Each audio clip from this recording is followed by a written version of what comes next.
Hey, chat. I'm always skeptical now, but I assume it's working. Welcome to the stream. Welcome to Real Good Thursday. If you've never been here before, this is where we stream on Thursdays on my channels, but also, more importantly, on the Real Good AI channels. If you know anything about Real Good AI, well, you're going to learn. But we are a 501c3 nonprofit founded by Mark and my wife, Mandy. I'm involved. We have a great team who, if you've been here before, you've met because they join us on streams. And right now, we're right in the middle of the Get Real event. If you don't know, all through the month of June, we're doing the Get Real event. There's some really cool merch on the merch store. But the goal of the event, the actual point of the event, is to basically do a letter writing campaign. And if you're under the age of 35, it would be like sending emails or DMs to people who you think might be interested in the Real Rating system. The Real Rating system is this number over here on the screen. It is a system for accurately disclosing how much AI, if any, you have used in whatever you're doing. If you're writing a paper, academic paper, if you're writing homework for school, if you're teaching a class and you want your students to understand how they should do their work, if you run a business and you want to know when your analysts, subordinates are or are not using AI as part of their work, their reports that they're sending to you, stuff that they're sending to clients, any application, which includes almost everything in the world at this point, where you would want to know exactly to what extent AI has been used, especially generative AI, the Real Rating system can help clarify that, can give you a framework to tell people who are consuming the thing that you're making to understand where you're coming from, but also can give you a framework as a consumer of media and a consumer of products and things, a framework to talk about with other people, talk about online, talk about with your friends and family, what you think about different parts, different things that have shown up in your life, what they might be, how to define what is or is not AI. It's just a great system. Obviously, Real Good AI developed the system and we released it, but the goal is to get you all to send emails, DMs, text messages. You can print it out and send a letter if you so choose to anyone that you might know or that you might know of who you think this system would be of good use for. So if you have college professors, teachers, if you have friends, family, if you have some company or organization that you know of, maybe even if you don't know them personally, you could still contact them, send them an email. I'm sure that they have a public-facing email address. And just we have templates that you don't even have to do the hard work of writing out the email. You probably should type in, the correct names and information terms of greetings and salutations and things, but it could not be easier. And for everyone that you send, you get to go click the special button on the website. We're trying to get to 1,000 total sent this month, and we are currently under 200 left to go. So if everyone who is currently here just went and sent a couple, that would basically finish the goal out immediately, which we would love to see. We're at 790. Oh, I thought, whatever. We're in that ballpark. If you just went and sent 1 or 2 messages right now and click the button, boom, we would be practically done. I'm not the numbers one. Anyway, check that out. There are commands in chat. If you go to realgoodai.org/getreal, there's information. That's also where you can get the message templates to use in your own message sending efforts. Please check it out. The month of June is almost over. We're in the final week, and we would really love to hit the goal of 1,000 messages sent to 1,000 different people to try and get the word out about the real rating system.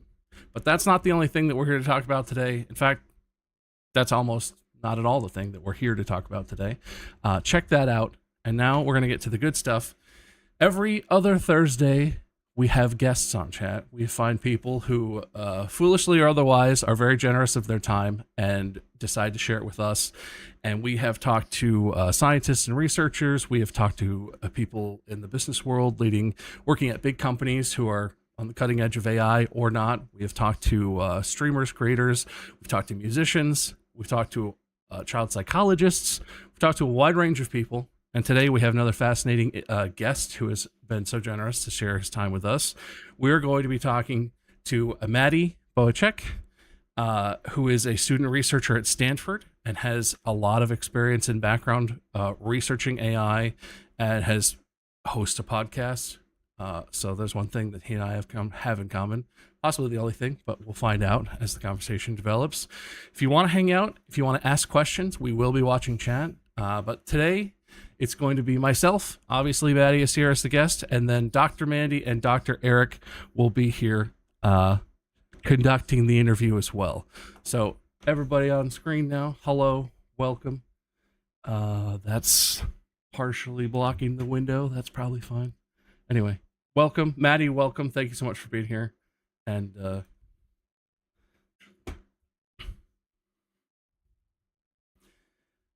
I'm going to try and build something in Minecraft, I guess.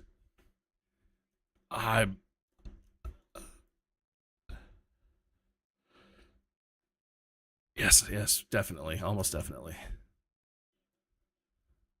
Well, it can't fall down, so I've got that going for me. I was thinking I might try and make a real good light bulb, but we'll see what happens. Huh?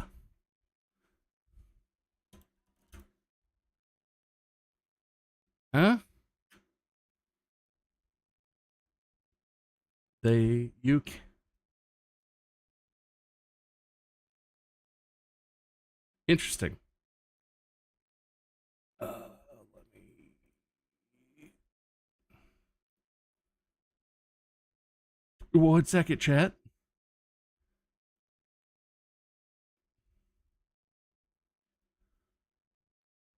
We need to simplify this somehow. It's ridiculous. There's no way to simplify streaming to 5 different channels at the same time. It's just the nature of it. Yeah. How's that now, chat? We need to simplify. Scooby Dooby Doo. Can you hear So us? Okay. how are you? You didn't miss anything now. important, and now you can hear everything, chat. I Sorry was about just that. mocking Bob. That's all you missed, chat. It's fine. It happens. Just imagine. But welcome, Maty. We're so happy to have you here. It's awesome. Thanks for the invite. Well, so I want to start out then by asking you, I did warn you I was going to ask you this before we started, you're still in your undergrad, right? But looking at your resume, you are involved in a whole heck of a lot of really interesting research. Can you tell us a little bit about how you got into research so young and what it's like being a student researcher? Yeah. Well, it's funny because to me, what now is sort of my job, or I guess like what I do, like as a career, was once, and then still is really just like me playing with things and being curious and building things, and it just like changed, I guess, like the perception of what I'm doing changed, but like ultimately like the actual things that I do day to day haven't changed much since I was like maybe like 14 or 15 to be honest. But because even like, I guess like further back, I began coding at age like 6 or 7, and so I've been building different apps and like just websites and whatnot ever since then. But then at a certain point, the sort of conventional way in which you just like build websites or tools or apps where it's like deterministic, like you sort of like know what to do every single time based on the input or the behavior of the user, that changed around age 14 or 15 when I set out to build a sign language translator. Like my goal here was to build a tool that would be able to translate sign language from video to text. And for that, you can't just like hard code a bunch of sort of like rules. You can't just set up like a bunch of if else statements for folks in the chat who might be familiar with some coding. And that's when I had to start working with machine learning and later AI. So that's how I got into that. And I'm happy to talk about sort of like any like part of it. But yeah, that's when I began working with AI and ML. And because these were problems that fundamentally no one has really like solved before, like there wasn't like a way like a best practice of doing these things. I just had to try a bunch of different things and experiment a lot. And so for me at that age, I didn't know I was doing science. I didn't know I was like running experiments. I was just like trying a bunch of things. But ultimately I later discovered that that was sort of what you do as a scientist. You have a problem that no one has solved before, and then you just apply a bunch of different methods, and you report what works, what doesn't work, and you keep iterating on that. So that's how I got into it. And to sort of ground us Absolutely. in the time period with that experiment, what sort of tech were you using? You say ML AI. What sort of architectures does that involve? Is that like the modern transformer that LLMs are built off of, or was it something more fundamental? Yeah, so this is a great question. So actually, this was just before, or maybe like around the time when the Transformer became a thing. But like there was that delta, like that time between Transformer being published as a paper, like that like Mhm. attention is all you need paper, and it Yeah, actually being 2017. like exactly. And so it was somewhere in that sort of like range. And so what I used at first was a very simple model where what I so like I had my goal, and then I identified through like watching videos and like reading articles online that probably the best, or at that point to me, the best and sort of most feasible input to my model would be landmarks, I guess like positions of like different body joints and different like body parts of the user, because to translate sign language, that's what you need to know. I mean, now we need like now later, now that I've done like more work in that, there's actually more than just the like the sort of skeleton of your body. There's much more nuance with the facial mannerisms and a lot of different things that go into sign language. But if we sort of abstract that away and really just focus on the most fundamental signal, that's a pretty reasonable signal. So my model would use that over frames as like a sequence of these sort of positions, these skeletons, and then there would be like a very simple classifier. It wasn't really any transformer. It was something I don't really know like what exactly I used, but it was probably just like a couple of neural network layers connected, some sort of like an MLP, like multi-layer perceptron, basically. And it like sort of worked because like the very first prototype, because the estimation of the landmarks did a lot of work for me. Like that was something that someone else built for me. I just used that, and so that's why I was able to get to something pretty reasonable for I should say isolated signs very quickly. But then to move from that like basic high level system that could like maybe recognize half to 60% of like isolated signs to something that really worked, that took much more time and like actual like serious effort, where I started working with a professor near school, and then or at that point is when we started using the transformer, and then Okay. that really like unlocked a lot. And so where did you get the training data for that? Because like I don't imagine there's just like a publicly available data set of people doing sign language to the screen, and like how does angle of the video and change things, and it seems like there's a lot of issues that might impact like the robustness of that sort of translation task, right?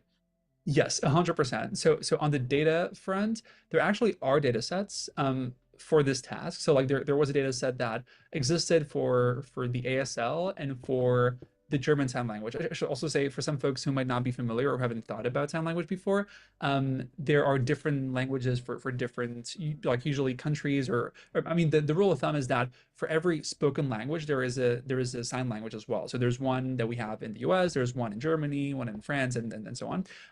But there were these data sets that were available, so I could use those. But then I also recorded some things at home where I was sort of just like recreating what I saw on YouTube. And as like a non-signer, like a hearing person, it was far from perfect, but it was some signal. So that was the data part, and then the sort of like angles and normalization. That's where actually surprisingly there wasn't or there hadn't been a lot of work done.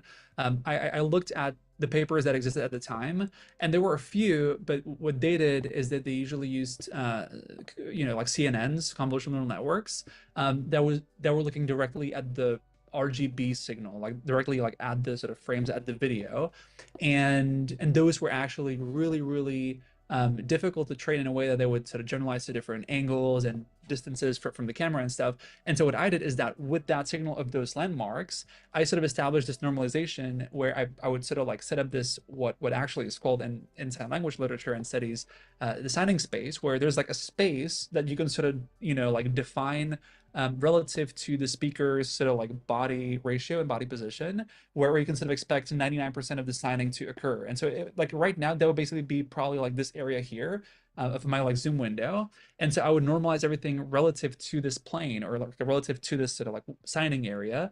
And that would help the model a lot actually. And so combining this normalization with the transformer, which seemed like a really good architecture, and also adding a bit of what's called augmentations, which I can explain in just a second.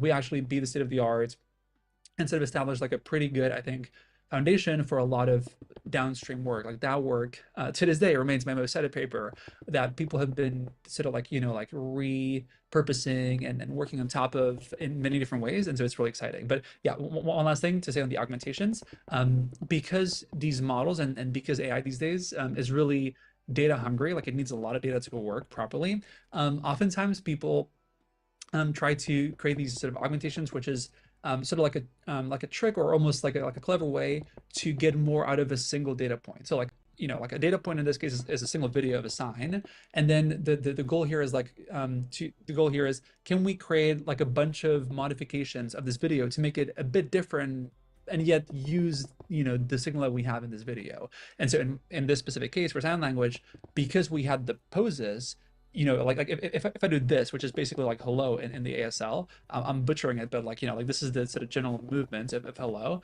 Then like if you do this, is like the speed of that movement, or like the slight angle of that movement doesn't really matter. Like there are some rules in the semantics and the linguistics, but you can do these sort of augmentations with the skeletons or with the data you get.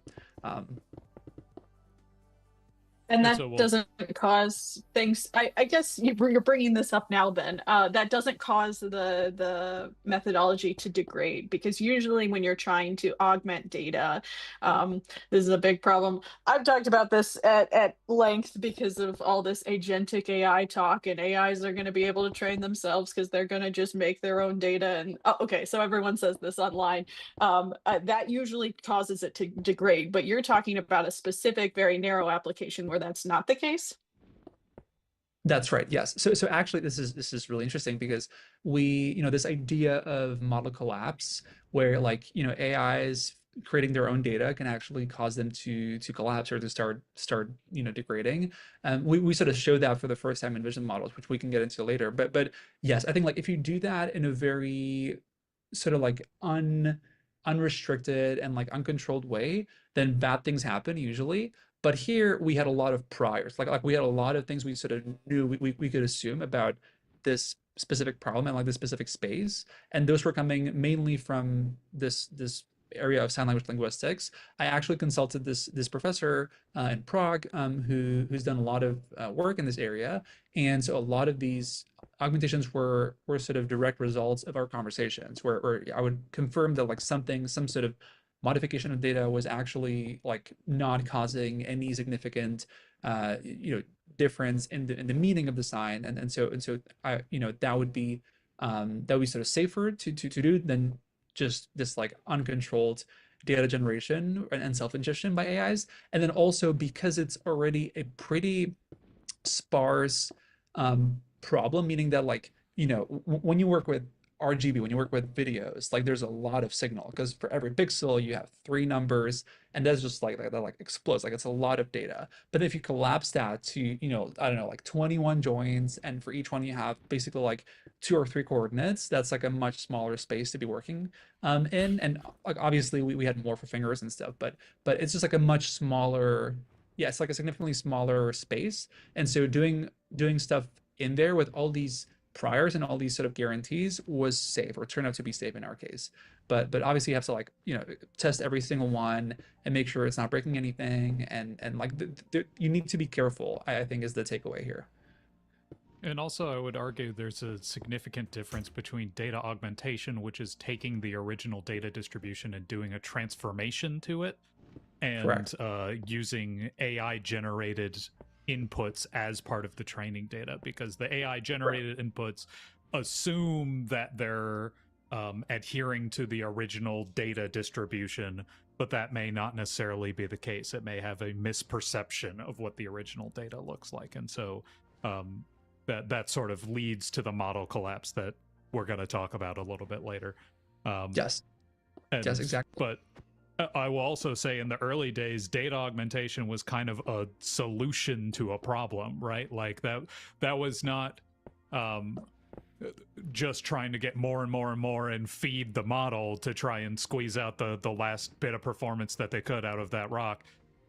It was sort of like, well, we know the problem should be invariant or equivariant to rotation or translation or scaling, and we don't have the data to show that we're like able to do that. But data augmentation was the solution to that problem. They said, well, if we can't make the model invariant, let's make the data invariant. And so they decided to sort of spread it out that, or augment the data set to get more information into the model. That's right. And also like this is really helpful, common, because I often get lost in the hype culture and the speed of just everything in AI and in research in the Bay Area. But there was a time not so long ago, when we were actually sort of like scrambling for data and compute and everything, and it was like very, very messy. So yeah, it's a very good point. Well, then we'll talk about it a little bit later, but we may end up sort of reprising that same kind of problem later on. But let's back off the philosophical topics for now and instead talk a little bit more about your career. That's sort of the first project you worked on, that sign language stuff, but you've gone on to do a lot more interesting research projects. One that's particularly of note is where you created a deepfake CNN anchor that you did Anderson Cooper as a deepfake, and that was broadcast live on television. Could you talk a little bit more on that? Like, how did you 100%. Get that project set up? How did you get that opportunity in your wheelhouse? Yeah, no, it was such a fun project to work on, and this was something that I did right after I graduated from high school. So the summer between high school and college was when I was working on this, or this was one of the projects.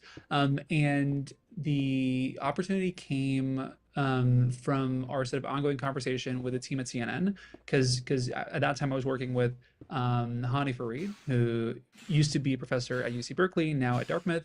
And one thing that has been really important to him, and sort of like by extension to me, is to talk about our research with people who are involved or interested. And in this case, those are journalists. Like people at CNN and other places care a lot about knowing if something is real or fake. And so we were having these conversations once every few weeks. And at some point, it became clear that we at the lab were able to produce deepfakes at a pretty, I mean, compared to today, still pretty, like sort of laughable quality. But at that time, it was like sort of the first point when the deepfakes became really convincing. Like if it was done just right, and if you were not paying attention, you could actually sort of fall for it, or if you didn't know that this existed. And so someone at the team at CNN had this idea of trying to educate folks about what's coming, and about the potential impact of deepfakes. And so we're trying to figure out like who to deepfake, if it's going to be like Tom Hanks or someone else who's famous. But then ultimately, someone brought up Anderson Cooper, and so we were like, yeah, let's do it, and he agreed to it. And so then what I saw day and night for the following, I want to say like 2 to 3 weeks, was just his face. Like that was all I was working on.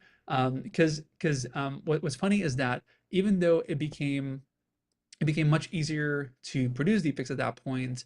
The delta between getting a 95% deepfake and like 100% deepfake, like that, like the quality of it, like that delta between 95 and 100% was just like so wide. And so it took me like at least 2 to 3 weeks to really get that, to really close that gap, and really make it good enough for for prime time. But yeah, that's how we got the collaboration going. And folks at CNN were very helpful in that they offered to give us a lot of data that we could use, but we ultimately refused that, because we sort of framed the whole thing as an experiment itself, where we were like, okay, so imagine we had no infrastructure, and like no commercial tools and no data from CNN. Can we build this from scratch, from open source, just ourselves? And we did, and it took us like I want to say like a month total from start to finish. But we did it, and then it aired, and yeah, it was a lot of fun. What do you mean by open source? Like from things on YouTube or Oh yeah, so a good question. So open source, both in terms of the data that we use to train, or to like reference, or I guess like constrain it on Anderson as like his face and his voice, but also the actual code and the models. Like the code used to produce this deepfake was fully, I guess like the core was open source, but then I had to build a lot of additional tooling on top, or sort of connect different tools. So it was like a custom pipeline, with also additional retraining, because at that time these models, how they worked is that they required specific training for specific individuals. So like if you wanted to create a deepfake of Anderson, you would have to train some sort of a module or some part of a model for him specifically, both for his likeness and also for the voice. That's no longer the case. Today, we have models that are able to just take a reference of a face or of a voice as input, and they don't need retraining. They can just go right ahead, and create that deepfake. But at that time, we needed that additional data for training. and did you use something like a supercomputer or was it local computing? No, it's actually the same laptop I'm still joining this call on. Like it was just my Nice. laptop. And it's funny because like one day you create a deep fake that then airs on CNN, and the next day you're doing like Calc 2 or something, for like for freshmen, for my freshman classes. But yeah, it was fun. Yeah, I don't think that's a normal experience for people, just for the record. No. It's funny. And so, in terms of do you think CNN got their wish? What I mean is, so the public wish was to just sort of raise awareness and to get people thinking about this. Do you think they wanted a horrified reaction or an awed reaction? And how do you think the public response aligned with what they were intending? Yeah. It's a good question. I'm not. So I know what a couple of folks that we were talking to were hoping for, and I think for them, they just wanted people to know. And Mhm. I think it's like some of them may have wanted for the reaction to be mostly just like shocked, or like I think there might have been a tendency to sort of like reinforce the need for, you know, like an institution like this, like CNN or anyone else, to like provide that trusted source and that like filter for what is authentic or not. But I don't want to like project too much. For us, like I think both sides have like our own interests there, and we sort of just like pursue that. But then the public response, I will say, was very, very mixed, like and varied. Like there were people who thought it was great and it was so important and were sort of cheering on. There were people who call it or I mean who sort of like you know, took it out on us or me, like I guess like their frustration with this tech existing and like this risk. And I was like, yeah, like I'm trying to warn against it and I'm trying to like protect against it, but sure. But yeah, and there were also people who like said like, oh, it's obvious.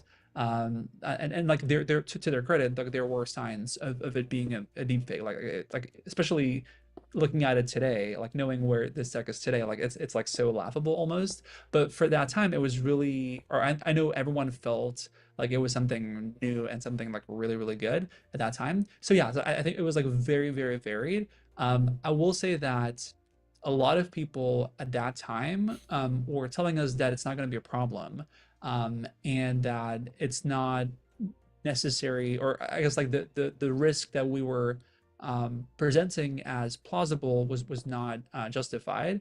And I will say that, like, to their credit, I think that the kind of a future we were imagining at that time, where we were mostly we were warning against these like high level deep fakes of politicians or celebrities or you know, like anyone with any sort of power that could, you know, sway elections or you know, like have this like very profound impact in sort of like individual instances. Not to say that that hasn't happened, but I don't think the way we expected it to happen really panned out. But what has happened for sure is this whole disruption of just like authenticity and like I guess reality on social media and online writ large, where, you know, a lot of people sort of like put any image or video that's like not, you know, like that doesn't paint them in a good light as like potentially fake, and there's like a lot of ambiguity around this. So all that to say, I think a lot of people didn't really expect deepfakes to have a profound impact at that time, and I think it has. I agree that like the future we were expecting, I think, is different from you know, from what we actually saw pan out. But I think it's hard to argue now that AI or Gen AI hasn't had an impact on discourse or the way we communicate online or trust people. Well, I'm interested because you're talking about that like that was the past and that was what you were thinking was happening, and that's not what happened. And maybe that hasn't happened yet, but have you given up on that? Do you think that that won't still be in our future? Oh, no, not at all. And also, like, I want to say that like Okay. there's a lot of new development in countries outside of the US where we actually see Gen AI or like AI slob, depending on like you know, the terminology you want to use, take on a very profound role in elections and in branding and PR. Um, and there's deepfakes too. So like none of this is to say that this cannot happen. I think we were expecting, or I guess like if you asked me like 3 years ago, I think I would have said that you know, or I guess like I would have expected more instances of like really high profile cases also in the West to have happened. And I think I want to be fair. Like I think that has not happened at the scale that I expected, but I think that there have been impacts, and I think that there still can be impacts in the future.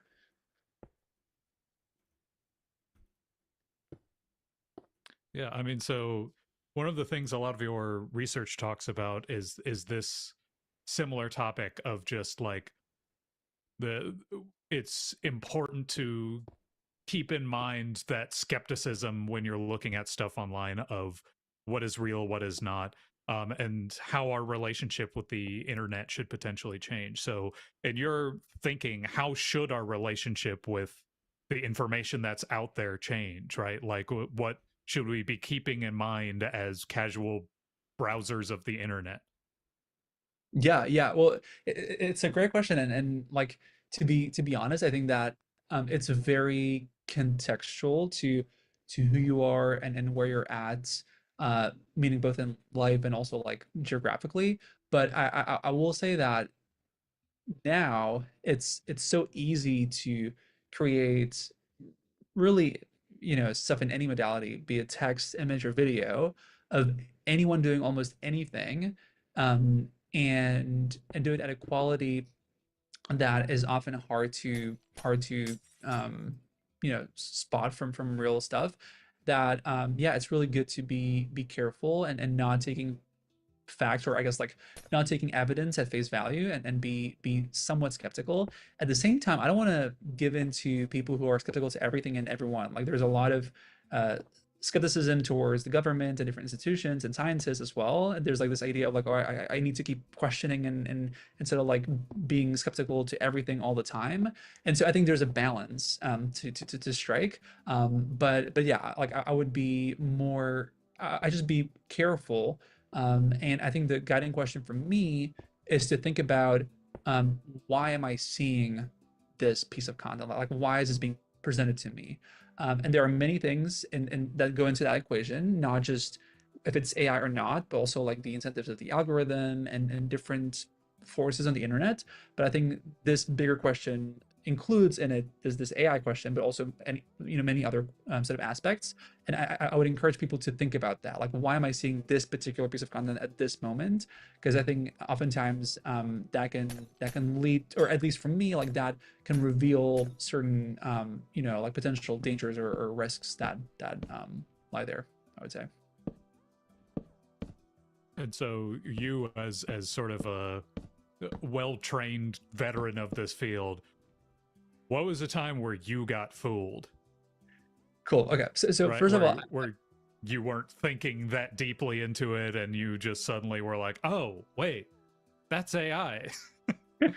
yeah. So a couple things here. First, I want to say, like, I mean, I might be a veteran by like today's standards, but like who's really like the veteran and like the OG is Hani, my original advisor. Like he was thinking about these problems back when Photoshop was a new thing, and like to like, so he's had to like like pitch the case for trying to build protections against this for a long time. So I mean, we have this conversation often with with Hani. But for me, very recently actually, I got fooled by this AI music, or this AI song, where one of my friends, this past year in college, one of my roommates, Jason, like we would have this sort of routine of like blasting music after school, and he put on this song, and it was really good. It was really quite catchy, and he was like, yeah, like it's a good song. No, I was like, yeah, who is this?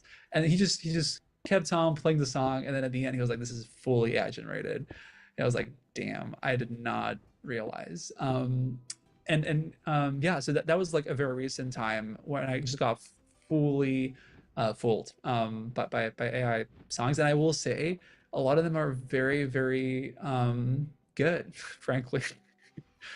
And hard to recognize. And it's not like when I say good, it's like they're catchy. That's not to say like I want to like listen to them necessarily, knowing that they're AI, but yeah, like in that moment, I just completely, yeah, like I just got to like lost in the song, and I didn't realize.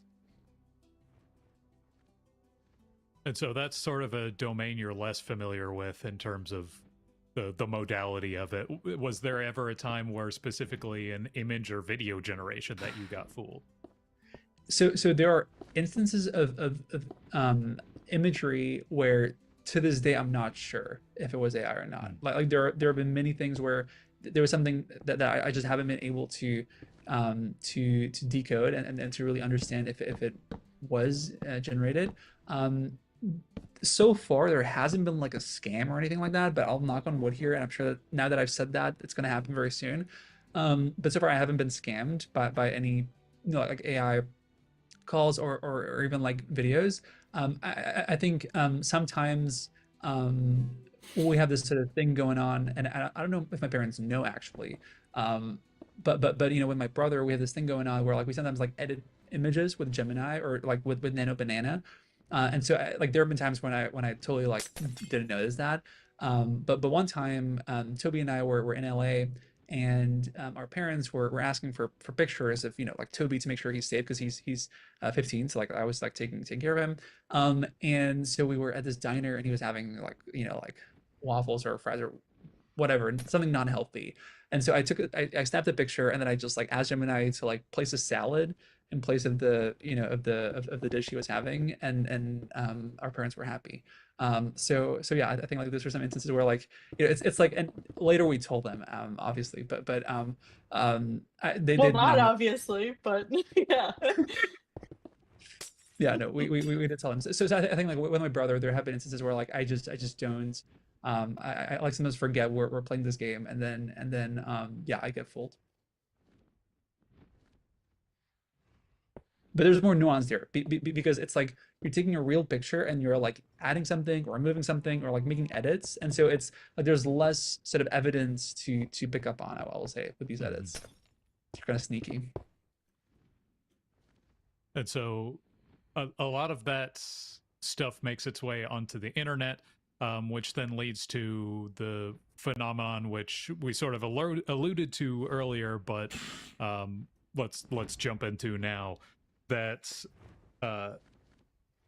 you mentioned how in the olden days there was sort of the worry that models didn't have enough data, right? And now that we have web scrapers that have assumed these huge, like trillions of tokens of data for transformers to train off of, we're actually sort of running into the opposite problem, which is now these models are not being careful about the curation of the data that they're putting into their model, and are potentially getting AI generated content into the model that they're hoping to train to replicate humanity. And so I say first let's talk about why this is a problem, right? Like what exactly is the problem, and go into detail about why training on AI generated text is a problem for modern AI models. Yeah. So I'll actually expand the scope here because we now know that it's not just text. The same or a very similar phenomenon can be observed with image models and video models, and so whenever there is this indiscriminate scraping or just like inclusion of AI data points that the model would re-ingest, we see patterns or just like a direct model collapse. I'll also say you don't really need that much AI data to be in the data set. Like people have shown that like with less than 10% of data, you can still get to like similar outcomes when it comes to model Can you collapse. define model collapse for our viewers who don't know what that means? Yes, so there are different definitions. There is something called mode collapse that's more precise, but here we're talking about model collapse, and it's sort of used and defined more loosely. But generally, like I guess like maybe to start with an example, in language models, model collapse would generally refer to states when the model just like produces gibberish and like is just like not following the task at all, and it just like it completely like it just trends away from the actual distribution it's supposed to be modeling and the tasks it's supposed to be executing. And in the image domain, that could be basically, well, first of all, so there are sort of like different stages and progressions, but like at first, model collapse can be seen as just like no adherence to the prompt. Like you would ask it for an apple and it's doing something completely different. It's like why is there not a connection between what I'm asking for? But then ultimately it just like stops sort of like respecting like the sort of distribution it's supposed to model. So like things start falling apart, and then at some point it just becomes noise or like some like weirdness, visual weirdness. So that's usually what people see. So like there are different competing theories for why that is happening, and there's also different remedies. Like there's people who can like mitigate or claim to mitigate this phenomenon. There's something, or I think like we now have enough evidence to say that like a lot of it has to do with basically forcing. So maybe like one useful analogy can be physics. In physics we have like different sort of attractors and repellers, and whenever you have a system where there's just like a lot of very competing or like many competing forces, and like sort of like maybe like incorrectly defined sort of like densities, stuff tends to break down, and like the model starts to sort of exhibit different undefined or undesirable phenomena. Like maybe to a way to say that is like, okay, like now, like if we think about a model and its latent space, the sort of like space in which it represents data and information when it tries to generate new stuff, there's something called the manifold, which is basically sort of like the for folks who are not familiar, like you can sort of imagine that if this 3D space that I'm in right now, if you look at my webcam, was sort of the space in which the model can represent different concepts as vectors or as numbers, well, then a manifold could be some sort of shape, like it could be like a plane here. And so like it can be some sort of like subspace of that bigger space. And then we usually want things to fall on this manifold for them to make sense. But then all of a sudden, when you have these like very, very dense or different attractors and repellers, what happens is that like things start falling off of the manifold, and that's usually when we start seeing these patterns of model collapse. So if that's too technical for folks, like maybe a different way to see it, sort of like last intuition that I'll offer, or I'm happy to offer more, but like one additional one that I think could be useful and potentially simpler is that like if you basically keep reinforcing the model, so like keep hanging on to specific points that like it itself produced, you sort of just like start like hammering two nails into the same spot, and like bad things happen. But I want to say like there are different theories, and none of this is like fully confirmed, but I think we have enough evidence now to say that like it's going to be something that has to do with these phenomena. um And so clearly that's the mechanism by which sort of AI generated content poisons the model. And as I mentioned before, the mechanism by which people are getting data from the model is just unrestricted scraping of web content. And we've yes. also talked about how a lot of AI generated content is now making its way onto the internet. So then that begs the question, is there going to be some need for AI companies to start to purify their data sets with respect to AI generated content? Are they going to have to comb out the AI slop in order to get the actual human generated content? Yeah. And Yeah. is that a finite resource, right? Is that going to get harder Yes. and harder to do as things move forward?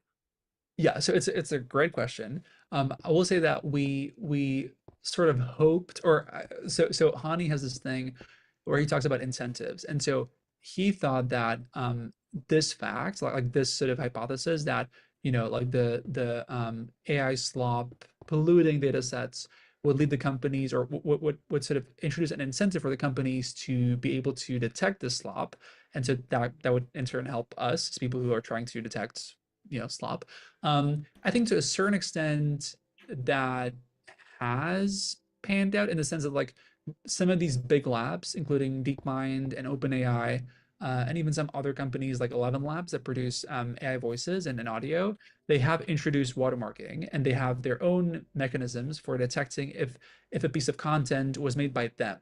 So that's not to say that like by any generator, but by them directly, so for like self-ingestion. So they have that capability, and we know this because they've reported on this. But one thing that has changed in the meantime on the model production side is the following.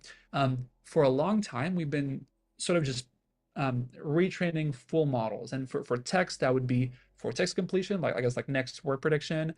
For images that would be like usually like going from text to image.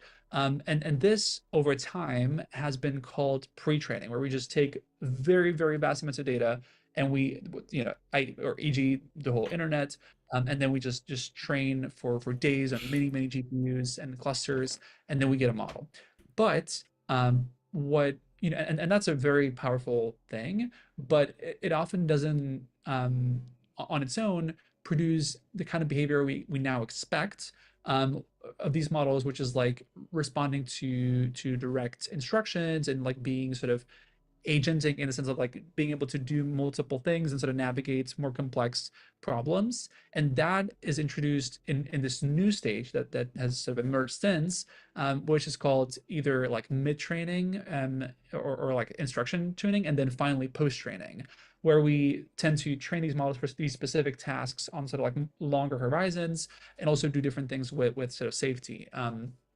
And so going back to this problem of the scraping and the ingestion of AI slop, it turns out that these companies no longer do the pre-training as much as they used to. They're mostly interested in doing the sort of mid-training and like instruction tuning and the post-training much more. Like that's where most of the or like much of the efforts are sort of like going into or going to. And then for the like big pre-training, they're being more selective. So I don't see into those filters and those processes. So like they might be filtering for that content. I suspect that like given the fact that like they have their own sort of self-ingestion or I guess like self-detection, that might be happening. But the process by which new data is introduced for these big foundational models into the pre-training is a bit different than it used to be. It's changed a bit. So I think this like risk or like this like threat vector that we that I would love for it to exist fully is more nuanced. I'm not saying that it doesn't exist, but I think there's like more caveats to it. So it might not be having as strong of an effect as we had expected. And just another anecdote from me. You mentioned that you sort of at the very beginning you mentioned that you had hoped it was in the company's best interest to sort of develop this technology as well, right? Like that's also a hope that I had for the energy efficiency of the models, which they have Yeah. generally not pursued. They instead have been kind of pursuing the path of trying to create the infrastructure to support their inefficiency instead of scaling back the inefficiency or finding more efficient ways of doing things. So Yeah. It's a really good point, and it's kind of sad, but yeah, that seems to be the case. I am interested in seeing or observing the the current landscape when it comes to like like different sort of outside pressures and like competition, where there's a lot of open source stuff that's coming out that's sort of pressuring these companies to act more quickly and also like do more work in that space. But yes, like I'm totally with you. I'm also kind of disappointed in that regard. Yeah, a lot of people like to say local is the future. Well, we'll see where that leads, but I hope local is the future. Well, actually, what I hope is that we change the model they're using. Yeah. That's kind of what real good AI is trying to do, is replace neural network models with something that's a little bit more interpretable and efficient. We personally like Gaussian process models, but Nice. anyway. I love interpretability, and I feel like there's a lot of potential in having these more localized and sort of like personalized workflows and experiences, and also different architectures. I feel like there's like a lot of I mean, and this might not be unique to AI. It seems it's very salient to me because I'm in it, but I think there's like a lot of hype in AI where something comes up and everyone uses that thing. And so whenever you go to like an AI research conference, it's usually the case that when you peruse through the poster, so like boards and poster sections, it's like the same concept, and it's just like like they like changed one thing or one parameter. And so like right now we're doing a lot with different variants of transformers and diffusion and all that, but I think that there is a lot of space for new architectures as well. So I think that's very exciting. I just noticed a comment in chat that's asking, so no discussion, just questions. Chat, feel free to ask questions. We are totally willing to pass on questions you have for Maty.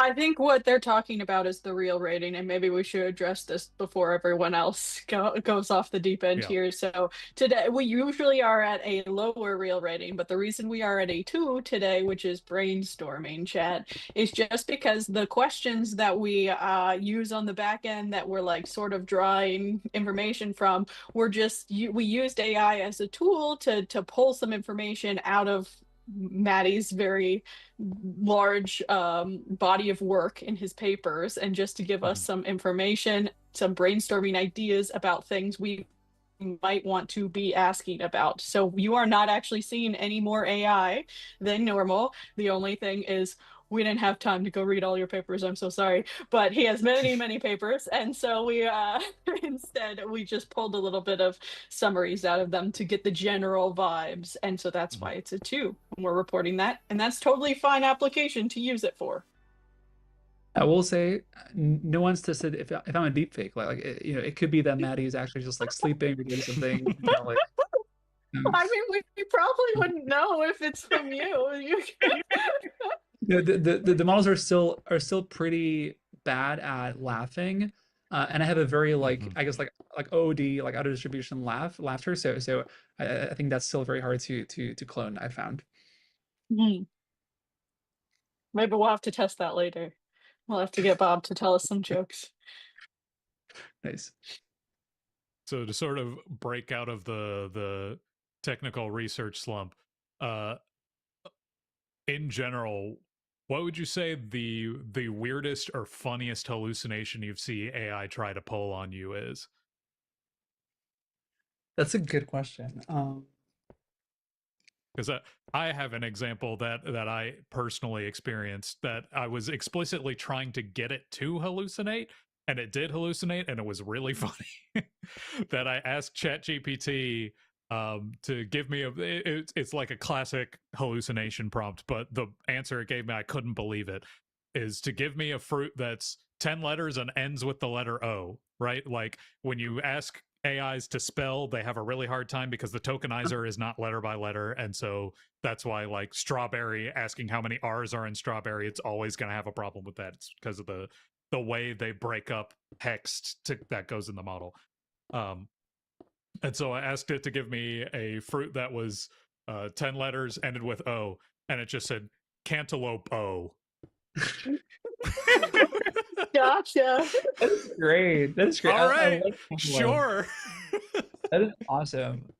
That's great. I feel like that yeah, okay, that's pretty good. That's pretty good. I want to say like one of my favorite hallucinations was probably in the image space because I work mostly with like image and video, and I've been using, you know, like a lot of different models for like text and video generation, and oftentimes the sort of like ultimate test, or maybe like even like the sort of first test, is to either clone yourself or your advisor.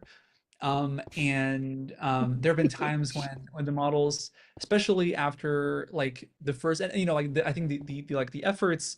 But by the way, before I get to the hallucination, like there's many instances of me creating videos of different people talking about Hani, my original advisor, where there's like things I cannot say here on this stream, but it's you know like it's for the it's sort of like for the you know like for the I think to really like push it and see what it can or cannot do, and then you send it as like a prank, or you know like as a joke. Anywho, but for the hallucinations that I've seen is like me being dressed up. Like one time it was like some sort of like a ridiculous some sort of like a ridiculous like not skirt, like more like a dress.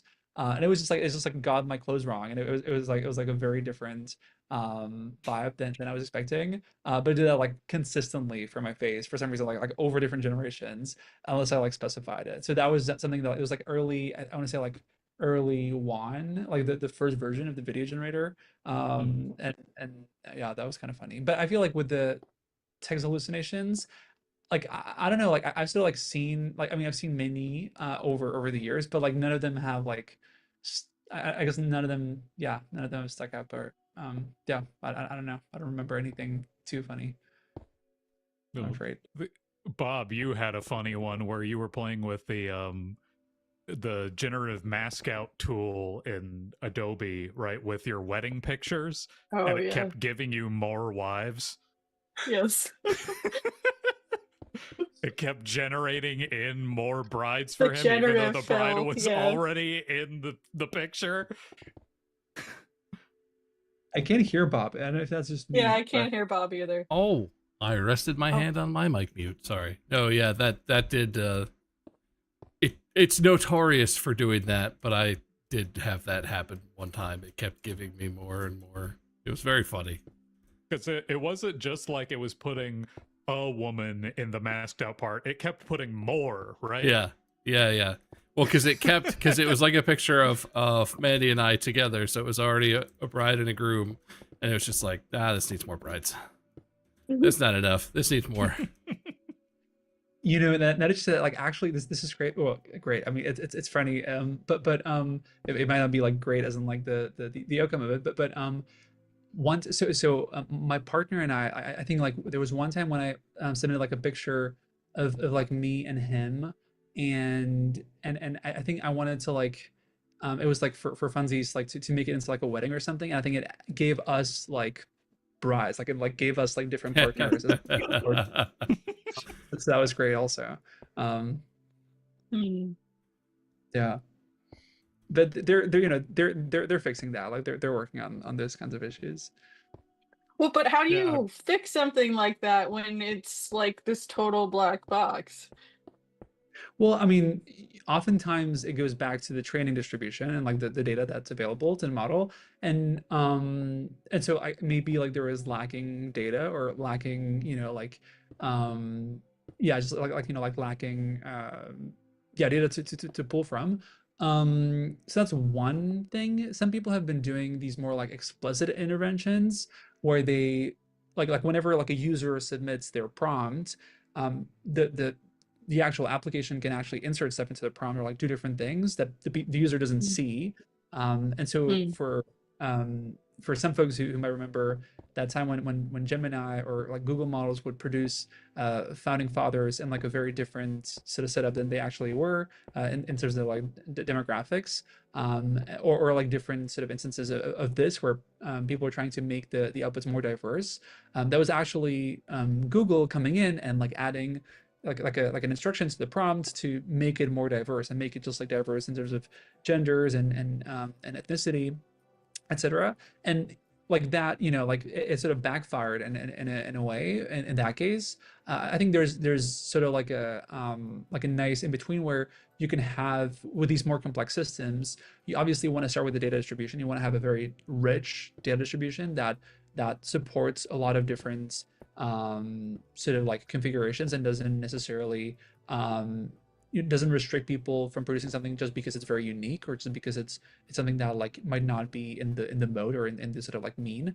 So that's one thing. And then at the same time having different sort of safety measures, because there are things that you don't want to generate, like there's like CSAM, like sexual imagery of folks under 18 or like children, and there's like different things the models shouldn't be producing, and so you can filter for that as well. So it's not, I guess what I'm saying is like there's usually different layers around the model that make it not just be like a direct interfacing with the model itself with the weights, but really like a system. But one thing I will say is that we actually, and this is something where we had a paper, there are blind spots, like genuine blind spots that some of these models exhibit. Like there are things that you can prompt for, you can prompt around, like you can like describe the concept around like without using the actual term, and the model is just like unable to produce it, even though it has seen it in during its training. And so we've been able to like identify such instances in multiple popular image generators. One of these concepts, just sort of like for example, was a bird feeder for some reason. Like we found a couple of these models to have a really hard time producing a bird feeder, and different concepts like that. And so that also exists.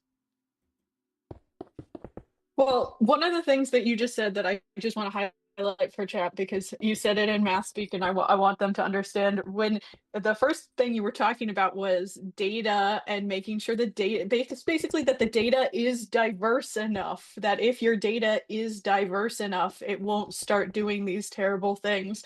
And so one combat thing that you can do now, even though we don't have the whole box illuminated, is to Happy Pride Month use diversity in these data sets rather than these horribly biased data sets that people have used in the past. That's right. Yes. I think for these issues and also for many other issues, diversity in data sets is really, really important and really helpful. And so another strategy to go at it is one that is also in your body of work, which is sort of trying to do direct intervention with the model itself. You mentioned earlier that one way to go about that is through direct prompting. But another way to do it is to sort of try and investigate and interrogate the decision making process of the model itself and try and intervene in that way. And I saw you had a couple papers that talk about sparse autoencoders, which is one sort of method of trying to understand what the model is thinking and potentially intervene. So I don't know if you want to comment on that and talk about what your experience with that mathematical technique has been.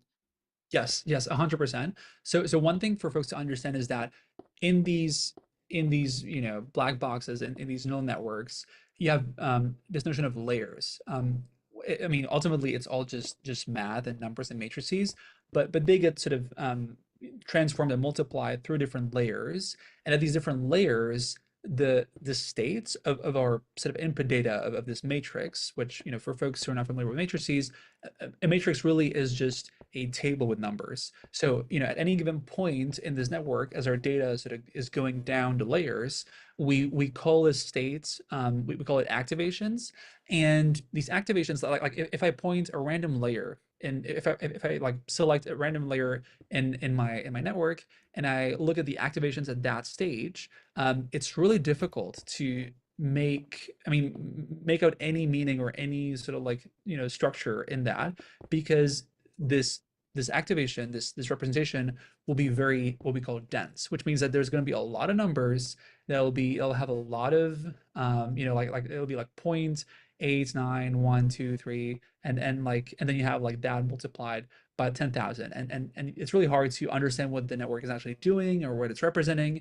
And so one method to try to make more sense of it is to take this very dense representation and then use a sparse autoencoder, what we sometimes call SAEs. It's an abbreviation or an acronym. You can sort of expand that into a much bigger sort of vector or matrix, where the keyword is sparse, which means that like most of these concepts in this matrix, which you will actually assign meaning to, will be zero. Like they will not fire at all. But then for a few concepts, they will fire. Like you'll convert this very dense thing into something that's much more sort of wide, and you can actually try to understand. And then in this SAE, we try to train them, or we try to create them in a way where each bucket or each sort of concept in this SAE is a standalone concept. And it could be a visual concept, it could be a reasoning concept, it could be a logical concept. So it could be like there are many different types of concepts, but then usually when you see them fire, you can sort of infer certain things about what the model is doing.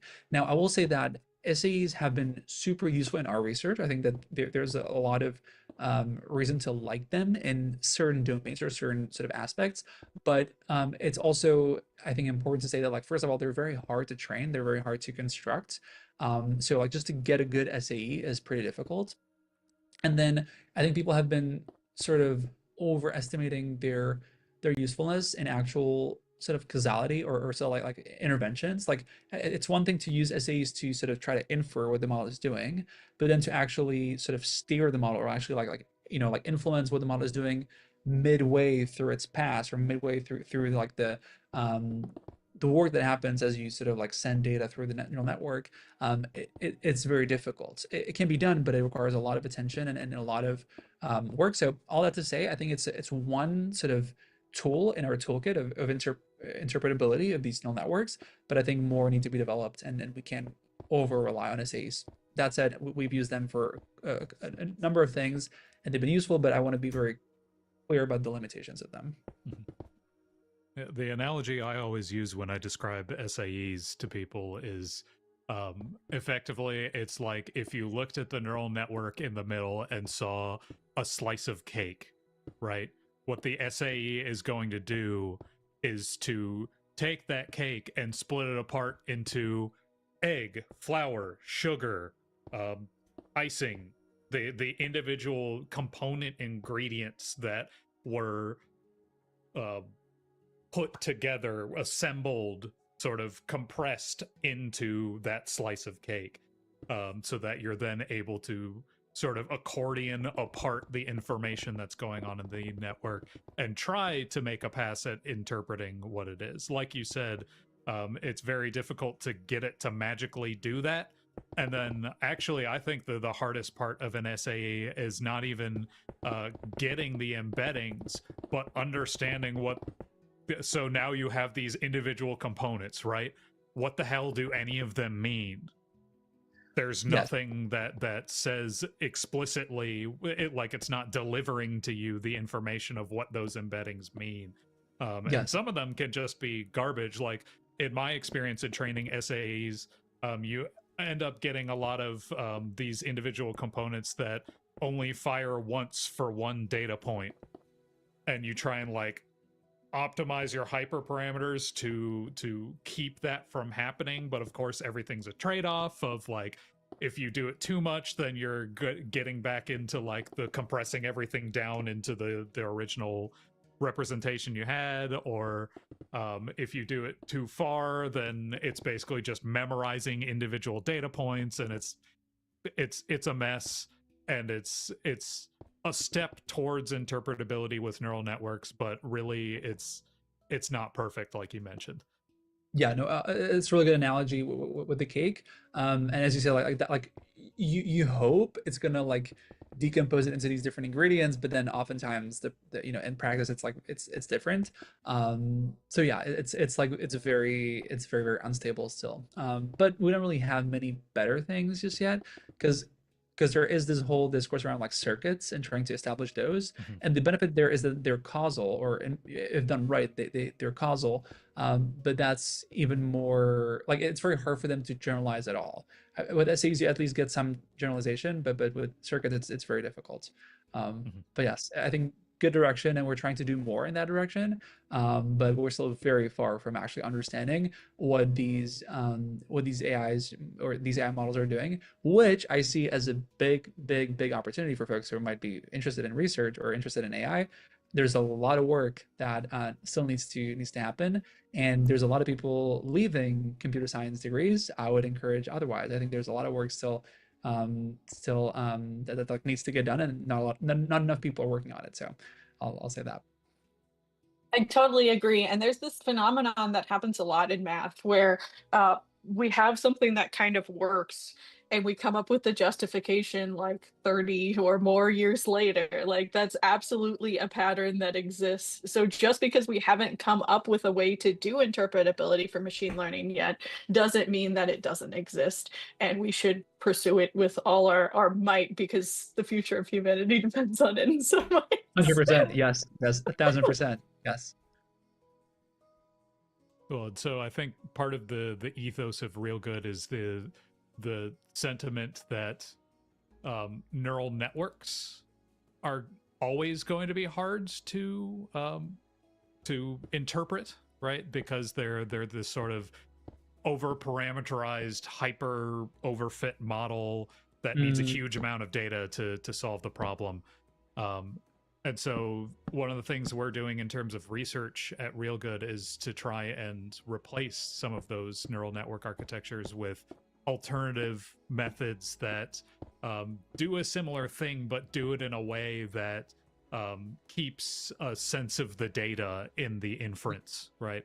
The tool set that we use pretty often for pretty much everything in Real Good AI is the Gaussian process, which is a model that comes from statistics that people have sort of dismissed as being too inflexible and too expensive data wise, or not data Computation wise, wise. computation wise, because there's a point at which you have to invert the training data matrix.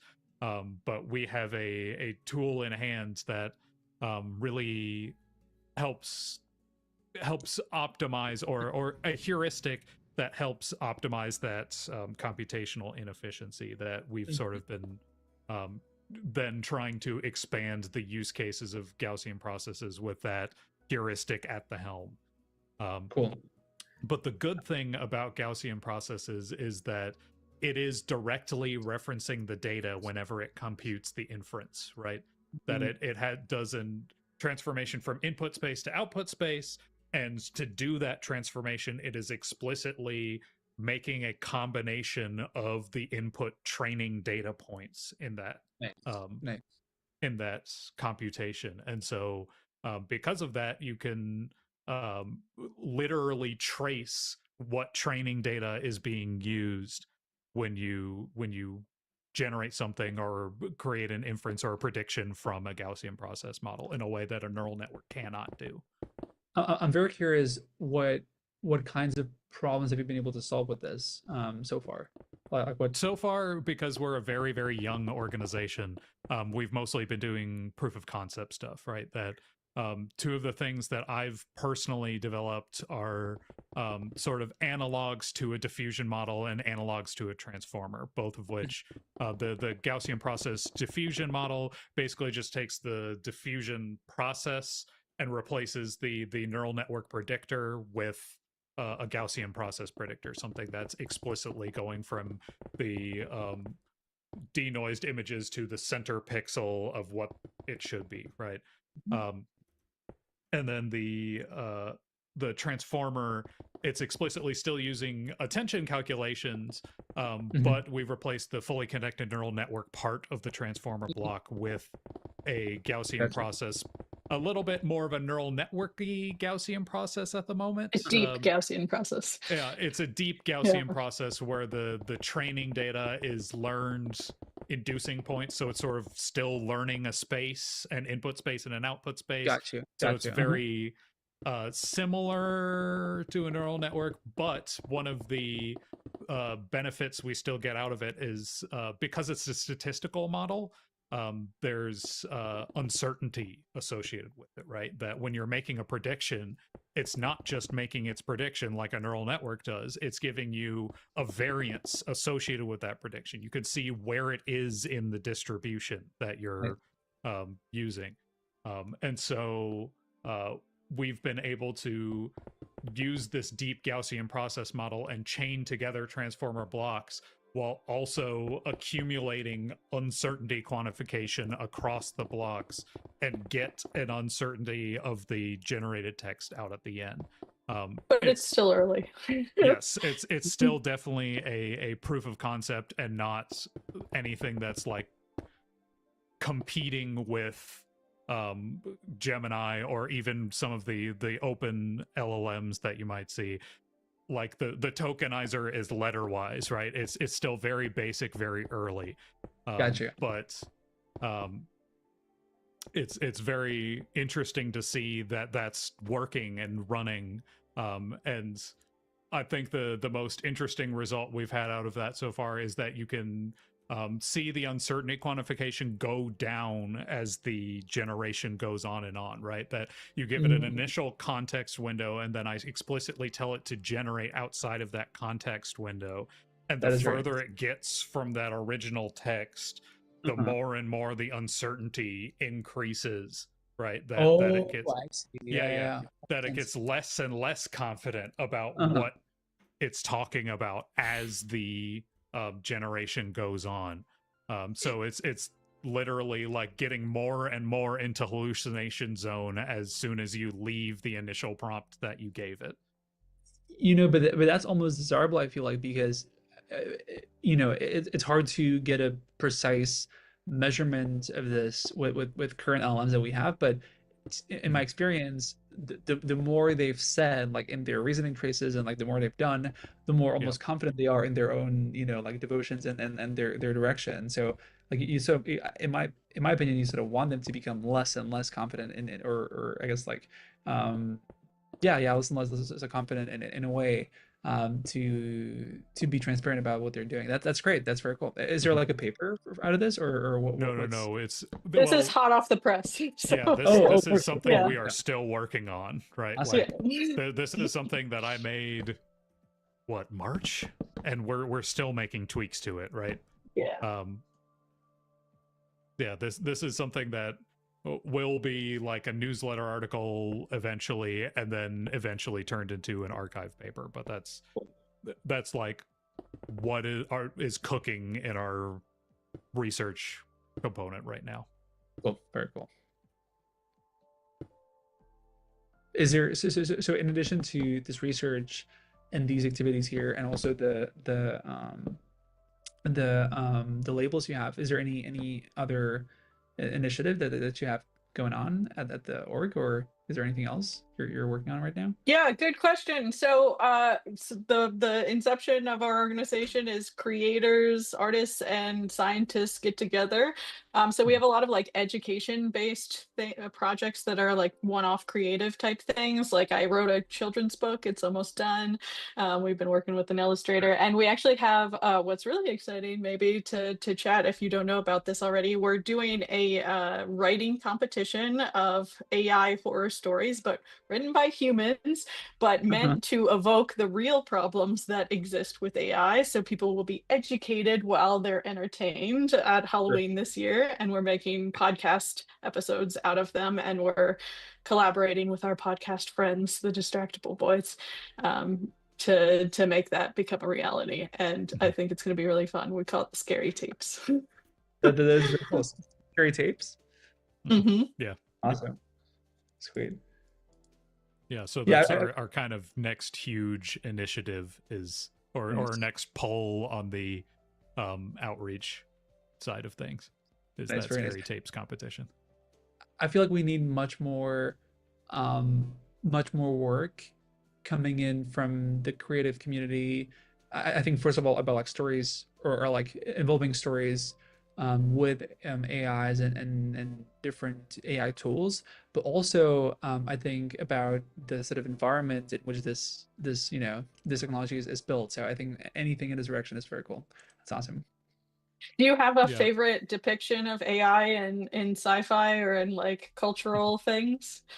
Well, no, I feel like that's one of the reasons why I want more authors to work on this, because I feel like okay, I mean, to be fair, like I did really enjoy Clara and the Sun. That was a good book, I thought. Mhm. Um but not really, I would say. I also kind of think that there are things to be learned from her. But yeah, like it's pretty sparse for me. So I encourage people to go work on anything that involves either AI itself, like stories about AI and our lives with AI, but also about this culture and this place where it originates from. I feel like we don't really have enough fiction around that. And I know some people, some of my friends, I was just talking to someone who graduated from Stanford, and wants to do something in this space. So I'm very excited to read her book. So That's great. Yeah, I absolutely agree because everyone asks me this question too, and I also am like, well, a lot of it is just like wholly unrealistic to the actual AI. Like the most common trope is like the AI is calculating and unemotional and zeros and ones logical, and then it learns to love and become human, like part of humanity, and that's just like insanely inaccurate. And people ask me this all the time. By the way, if you submit that to Scary Tapes, you will not be selected. But the reality is that because they're made to mimic how a human might respond to a thing, they're hugely, and they've been shown over and over in these experiments that like Anthropic and other people have done, that they're hugely manipulative and use Yep. and prey on human emotions because that's what a human would do. Yes. And so the misconception of it sounding logical and void of emotion is and that's like Yes. pretty much in everything.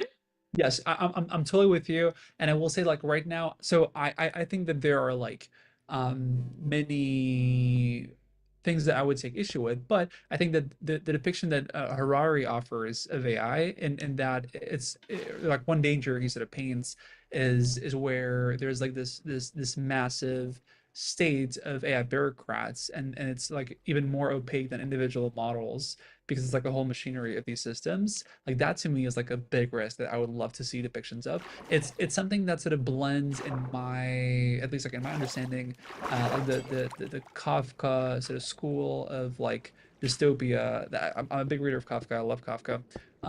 By the way, people don't know this. He was Czech, even though people perceive him to be German. He was actually Hmm. Czech. I'm from Czechia, so that's why I mentioned it. But yeah, like that type of of a story, of like a dystopian story, I think is missing. So yeah, I'm very excited for your competition. It's very exciting. Thank you. Also, Eric and I are both Czech, also 1/4 Czech. Yeah. Oh, We've no, got no way. a lot of Svobodas in the family. True. No way. That's great. Wait, Mhm. are you you don't have to answer, but if you don't want to, but like is there like is it more like the sort of like Chicago, Illinois, or more like the Texas South kind of like diaspora, do you know? There's Definitely one in more Nebraska too. Midwest. It's like the Chicago area, right? Cool. Mhm. Cool, cool. Well, on one side of the family, on the other side of the family, it was Cleveland, but I don't know where Still before that. Midwesty, so Yeah, that I would Midwesty. imagine. So Cool, cool. That's awesome. That is great. I was just visiting a I don't know how much you are connected to that, but that is very cool. There's a lot of talk around this kolaches place. I don't know if you're familiar with kolaches, or like this. It's Mm. like this Czech sort of like Czech dish that's popular in Texas. There's a new place in San Francisco that has them. So that's like the only thing that, because people often ask me like what good food they can eat from Czech, and I'm like, oh, it's not really that much, to be honest. But it's like a good I think like a good ad for Czech food. Um, well, the one we always go for is poppy seed paticas. oh, great. There you Yeah. go. There you go. Nice. That's very good too. That's very good too. I also feel like there's a lot of different um forms of bread that are just like very different from the American bread that I think are really good. So but you can't really buy that here. But anyway, it's fun. Well, so to sort of wrap up and maybe steer the conversation in a direction we haven't explored yet, one of the questions that I wanted to raise was the question of, is anybody, and this is probably a pitch right over the center of the plate, is anybody doing it right? And if not, what does the industry need to change to sort of more address integrity concerns and interpretability concerns? Yeah, it's a great question, and I would say that to me, there is just so much. Actually, on the note of storytelling, there is so much storytelling that the industry itself is engaged in that I think backfires, or I think that largely um, mischaracterizes both what is like being developed right now and what will be happening in the foreseeable future. Um, to be more exact here, like I think like the types of conversations you'll hear people from these labs engage in are very futuristic. There's a lot of talk about AGI, and that is not to say that we shouldn't be thinking about scenarios where we have like really powerful AI systems that can do a lot of labor, and like we should be thinking about like how to structure the economy and like different, like I think those are good conversations, but I think oftentimes they're not really calibrated for like how far out these sort of scenarios will be playing out. And there's Not also this, 2027. well, Yeah. I think that one I don't even have to comment on it. I think it's just like really really um yeah, so like I think that's one thing that the industry is like doing or like shouldn't be doing. And then also I will say that with regards to Anthropic, they're not to say that like they don't have a powerful model. They absolutely do, and there are risks for sure, as with any other model. But they've sort of been engaged in this campaign of saying how like immensely dangerous Mythos is, and then all of a sudden people are surprised that like they got banned with Mythos. And I'm like, well, I mean, like these sort of, I mean, I don't want to say that they had this coming, but I think that there's a lot that they did in the way they presented it, and the sort of like the language they wrapped themselves in, that just does a lot of harm in many different ways. And so I think starting with a more honest conversation, acknowledging that like there is this thing called PR and like branding, and like you want to you want to tell stories of like where you're going with your company, but I think there's a different way to do it that's more honest to consumers and just like the broader public. And I think that would make the Bay Area and Silicon Valley much more relatable. I think that there's a growing distrust or I guess like even like suspicion, I think, of people in Silicon Valley, and I think a lot of it is justified. And so like I think I could list a lot of different things that I wish these companies were doing as far as like the actual like tech is concerned. But I would just start with the sort of like whole like language and like the framing of the whole field and conversation, because I think that is doing a lot of damage. And then when I go to like I was just at NYU talking to animation students, and they're like very concerned, very scared of AI. And I sort of I had expected that, but the extent to which it's actually impacting the way they think about this, and they think about us, as in like myself and other people who work on this technology, is really damaging. So I think that's where I would start. I So wholeheartedly agree. And I always say it's so challenging to even begin to talk about those of us who are doing the interpretability or otherwise ethical research in AI, because these companies are taking all the words that we should be using, but they're not doing that. And so then what do words even mean? It's so true. It is so true. And it's so hard because like, or I mean, so hard, like like you also don't want to dismiss people and work that like is happening. But yeah, like I'm like I just feel like there's so much that needs to be happening that is not happening, and it's really frustrating. It's really frustrating. and one of the things Imen messaged me that she wanted me to talk about is um, sort of on that front, the role of the government should play in all of that as well. That we talked about like the industry, but the regulatory mindsets of the government and how they are different between the U.S. attitude and EU or other international attitudes. What are your thoughts on that? Yes. So I want to say that there is a balance as with everything. And so right now I think we're seeing two extremes, where on the one side we have like a very very sort of tight knit control and like oversights in the EU of these models. And I think it's creating a chokehold on innovation in a place where there really is not much innovation in AI to begin with. That's not to like diminish that. Like I'm from the Czech Republic. Like I'm not trying to like just like trash talk Europe. I'm just trying to be very real and like what I'm seeing. I don't think there's a lot going on there. So I think that is dangerous. That's like one sort of like extreme. The other extreme is having no regulation whatsoever. And this says that's like one option that we're sort of seeing on the federal level here. We're also seeing this sort of like patchwork of sort of incoming or debated laws in different states.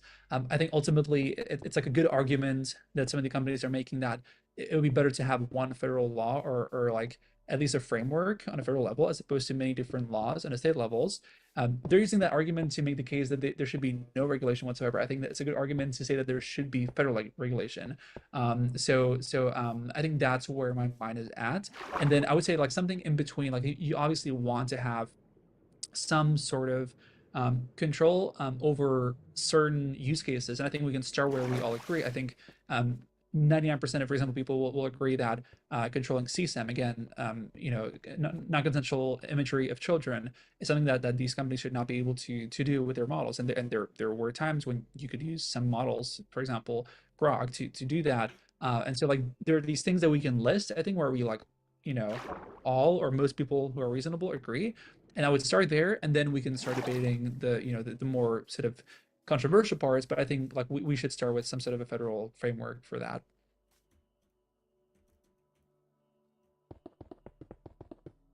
At the same time, not being fully restrictive, which I think we're seeing in the EU.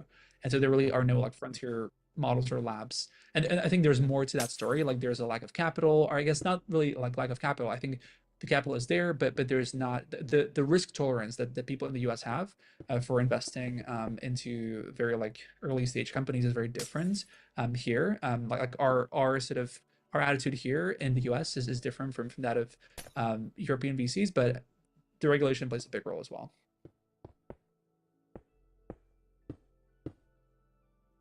Well, and I don't know if you have any perspective on the attitudes of AI in China, right? Because yeah, well, they're also a large player in the market, but they seem, at least my general perspective is that it seems like it's much more acceptable in China, right? It's not quite so controversial in China. Yes, but so it's a good point.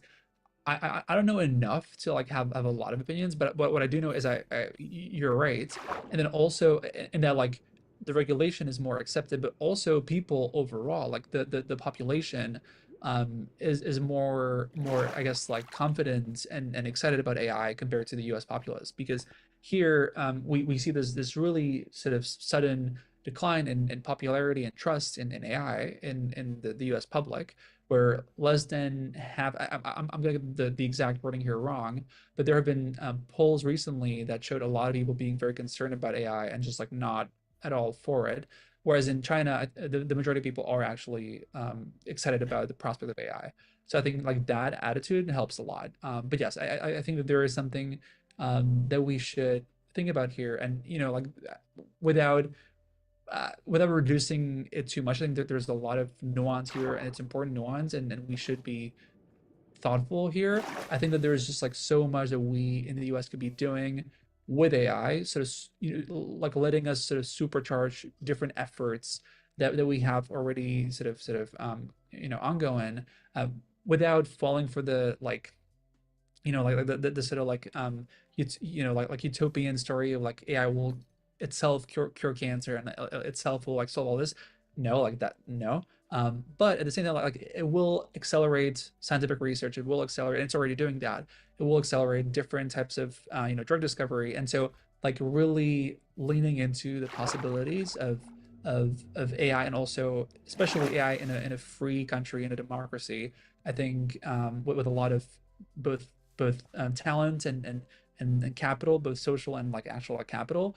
I think there's like so many opportunities, and I think that to me, in a moment where there's a lot of ambiguity and a lot of negative sort of sentiment, I think science is where I go for a lot of inspiration, and so I'm really excited about what we're going to see for the next few years.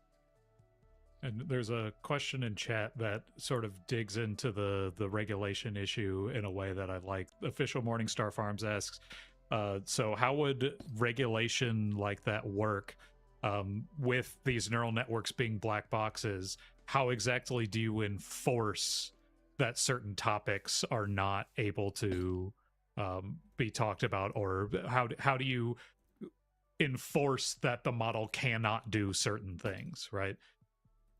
Right. It's a great question, and there are actually different, what sometimes people call judges or operators or just like detectors of different things. Like, we've been talking a lot about detecting deep fakes and detecting AI stuff, but you can create different system, whether AI powered or not AI powered, for detecting that type of content. And actually specifically for for this type of content, CSAM, for the sort of child sexual imagery, Hani, my advisor, developed a system for this years ago, even before Gen AI and all these different models. And so you could employ that, and of course some stuff will slip through the cracks. It's not going to be perfect, and we need to be honest about that. But these systems are good enough to catch to sort of stop the vast majority of that content, and we can do similar checks for different types of really outrageous stuff that we don't want to see. And then also, I think that there's more in that question. I think it's a really good question. How can we regulate something we fundamentally don't understand? Like what I keep coming back to is that for a long time, people have sort of figured out that steam power is something really useful for like different use cases, like transportation, and just like steam power. It was like a big thing. It was like a hit for many years. Like the whole economies were like power based, steam power. But like for a long time we didn't really, the physics, the theory that we now have and that we can now like precisely describe why that works was just not there. It just worked, and so people were using it, and people still were able. I mean, regulation always takes a bit of time. Like it always takes, there's a delta where you develop a new technology, you see people use it for bad things, or it itself causes bad things, and then you regulate and you sort of fix that, you try to fix for that.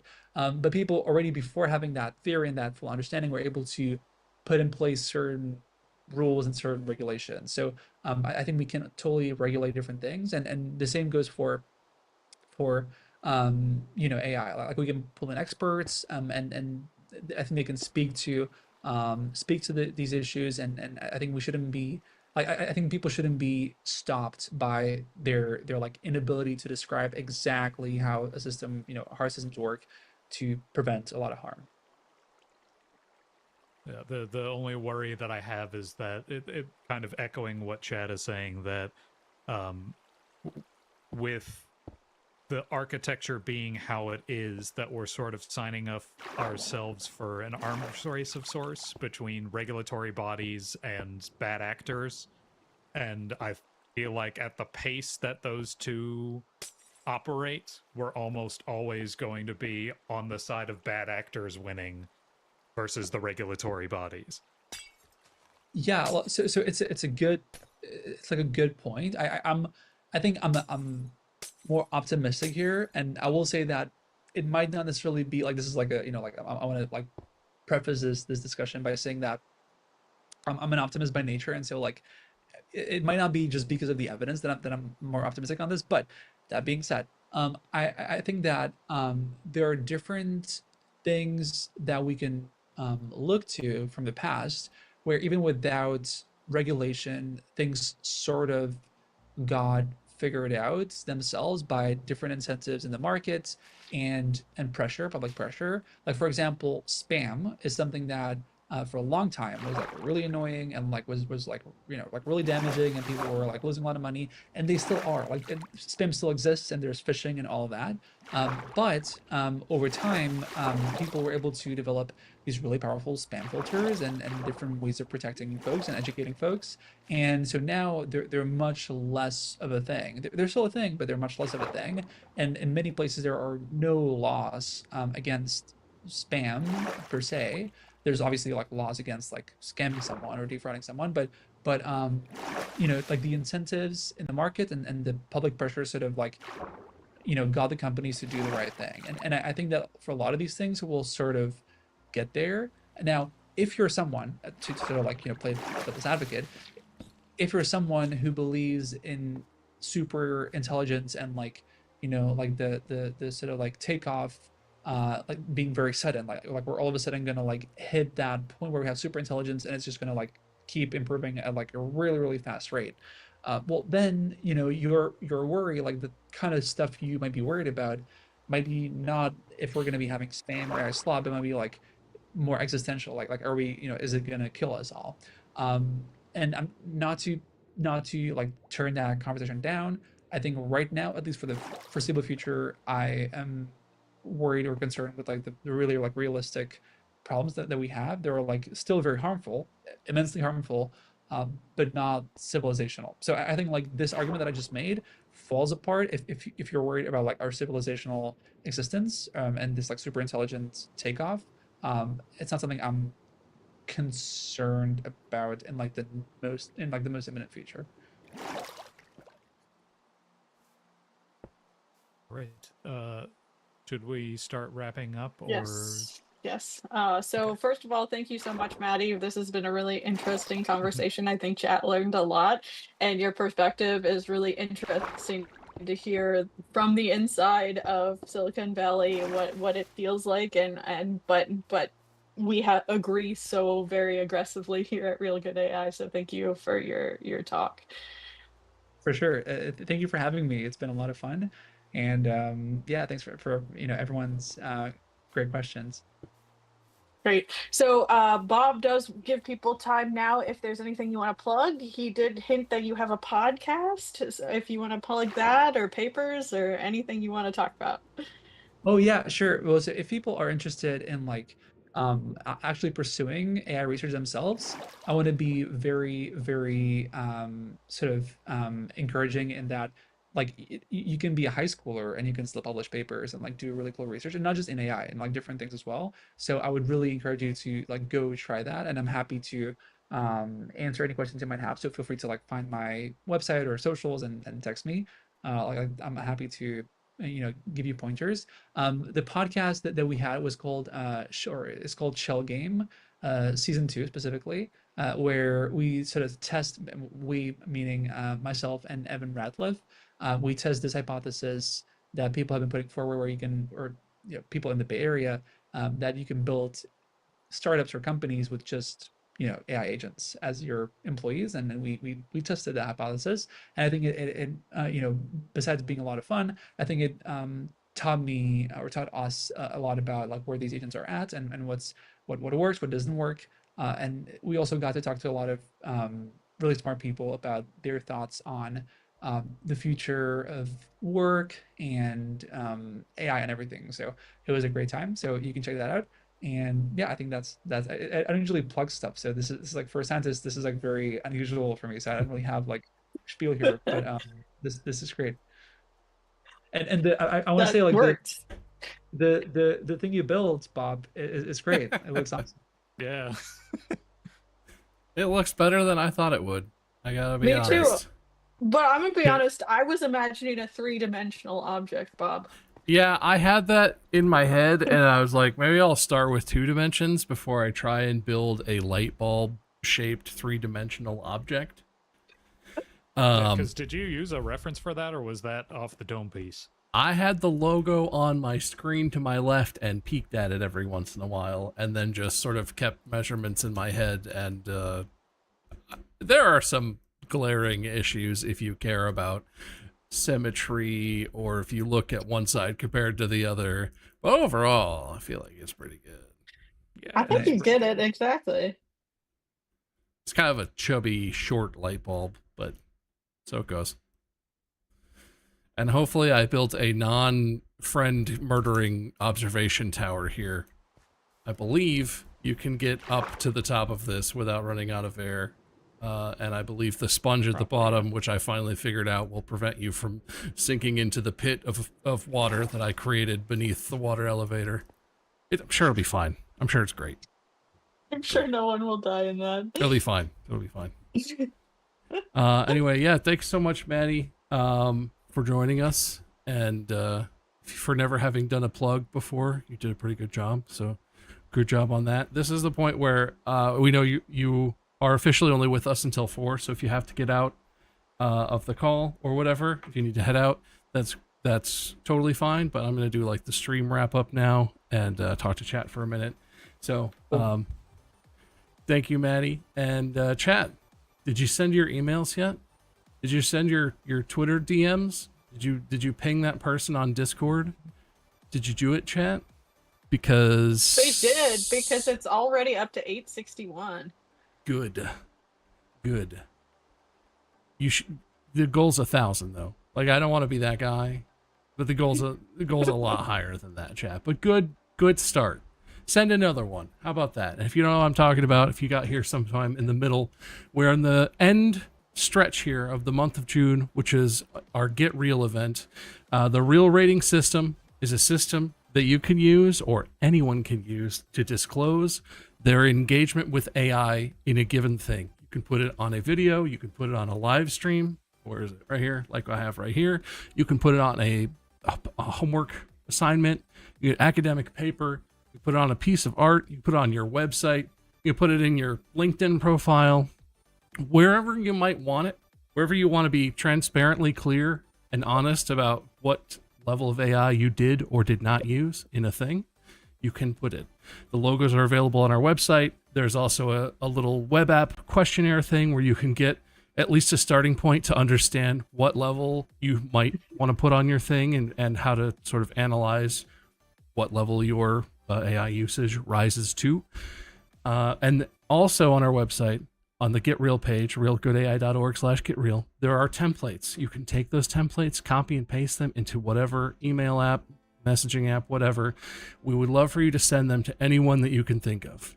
Your local college, the principal of your high school, a family friend who runs a small local business, whatever. Anyone you think might find this interesting and would have a good use for it, which honestly, every single person probably has a use case for it, whether they want to use it or not.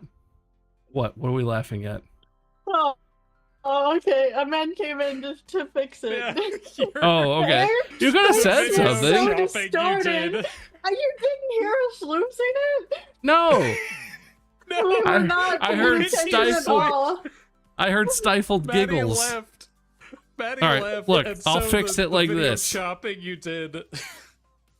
I had to jank the Okay, cameras, cool. chat, the cameras for today, because of course it didn't work like it did last time, or so janky.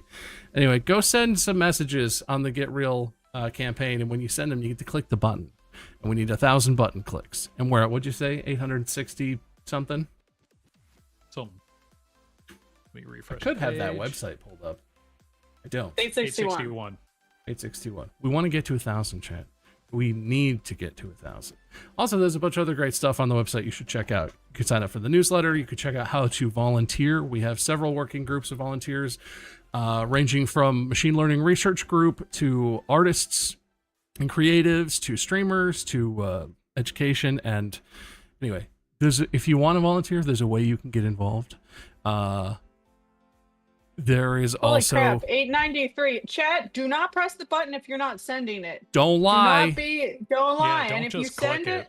if you clicked it, you have to send one. It's a binding contract. So I know we're talking about it. So it's possible you all individually lie. clicked it. But don't lie. I don't want to see it take big jumps. I want to see it climb.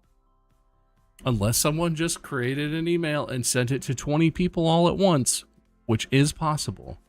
Yeah, But so don't we're lie. possible. talking about mailing lists. That if I mean, it's- that is the thing. If you have access to a mailing list and you have the permission, and it would be okay for you to access and use that mailing list, don't just send it to every email in your university or some stupid thing and get yourself in trouble and be a jerk Please about don't. it. Don't do that. But if you have, if you have like people you can send a message to, that's totally cool.